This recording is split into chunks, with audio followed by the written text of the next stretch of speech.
Welcome to Journey with Scriptures, our daily podcast of the Bible. My name is Peter. Today the church celebrates the Feast of Transfiguration of the Lord. The liturgical readings comes from the book of Daniel, 2 Peter, and the Gospel of Matthew. And our theme is Transfiguration, a glimpse of hope and a vision beyond suffering.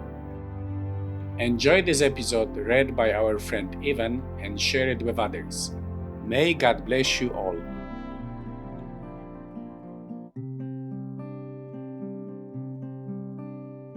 The Bible contains touching stories about the deaths of Moses and Elijah. When Moses passed away, God himself buried him, and to this day no one knows the location of his tomb.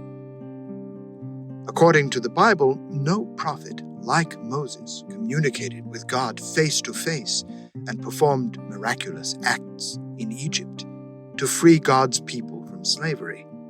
On the other hand, when it was time for Elijah to depart from this world, God took him up to heaven in a chariot of fire. Elijah was renowned for his miraculous deeds, and no one could ever claim to be his equal. Both Moses and Elijah were exceptional prophets, taken up to heaven to live with God. We see these two prophets today conversing with Jesus about his impending departure in Jerusalem.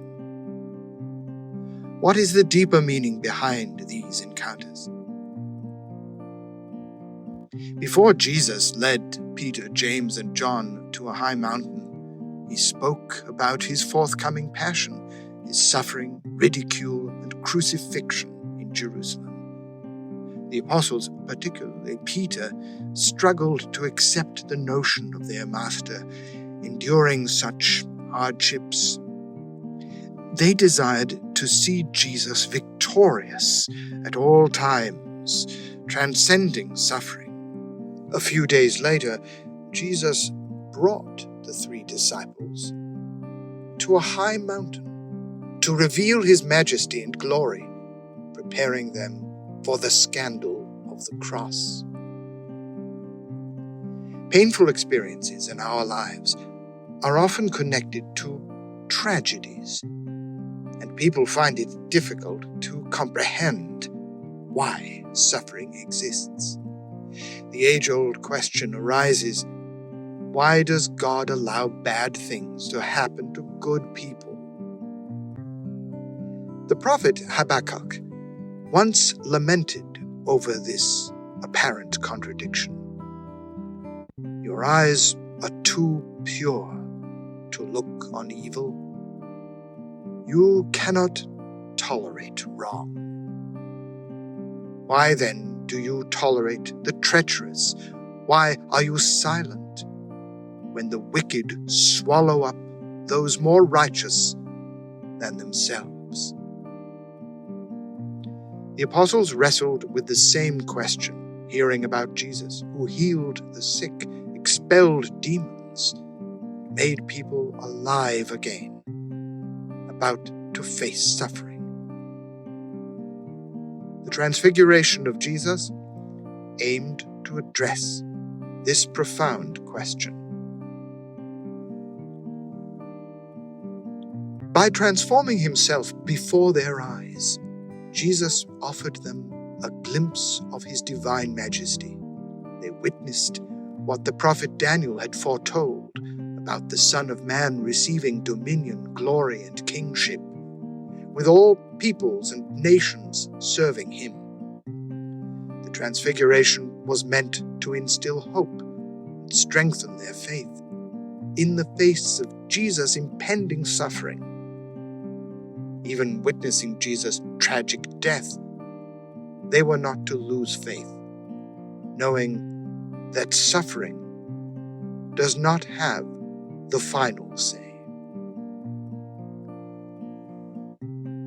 There are times when the enormity of our pains and trials leads us to despair, questioning whether God sees our suffering and what his purpose is in it.